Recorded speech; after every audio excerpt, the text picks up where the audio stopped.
back to my take at the top of the hour where I was talking about this long list of companies which are passing along their savings from the tax bill to their employees. It's a long list, 15 pages strong. Joining us now, Ed Feulner, founder of the Heritage Foundation. All right, Ed, look, the people on the left are saying this is just window dressing. It's peanuts. They're not giving much back to the workers. It's window dressing to make them look good for the president. What's your response to that? I say they're absolutely wrong, Stuart. Those million people and their families are enjoying the benefits of Donald Trump's Christmas present in terms of the tax reform bill.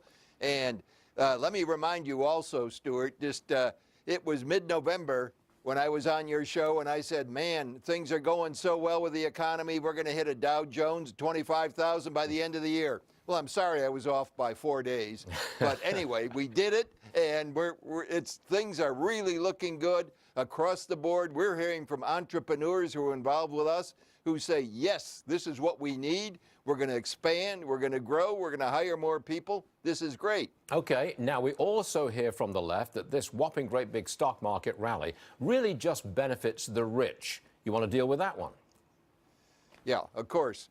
And it's Donald Trump's visit with the police officer whose IRA was up by 39%, across the board.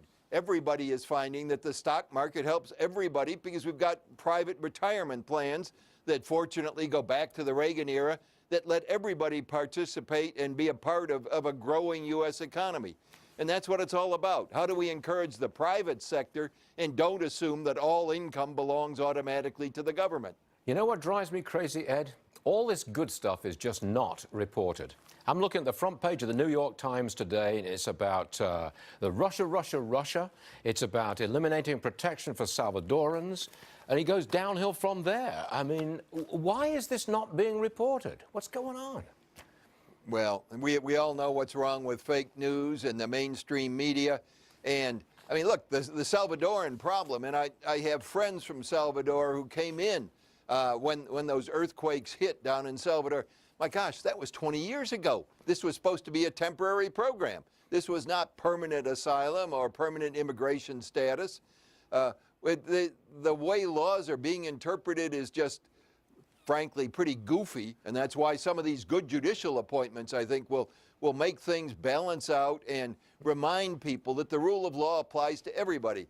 And Democrats have to realize that, too. And I hope certainly that Chuck Schumer and Dick Durbin, number 2 on the Senate side, are going to come up with something that really deals with immigration effectively. All right, Ed Feulner, don't be a stranger to the show just because you've retired from Heritage. We want more of those stock market predictions, Ed, okay? Come back soon. There we go. Okay. Yeah, there you go indeed. Thanks, Ed Feulner. All right, good stuff. Check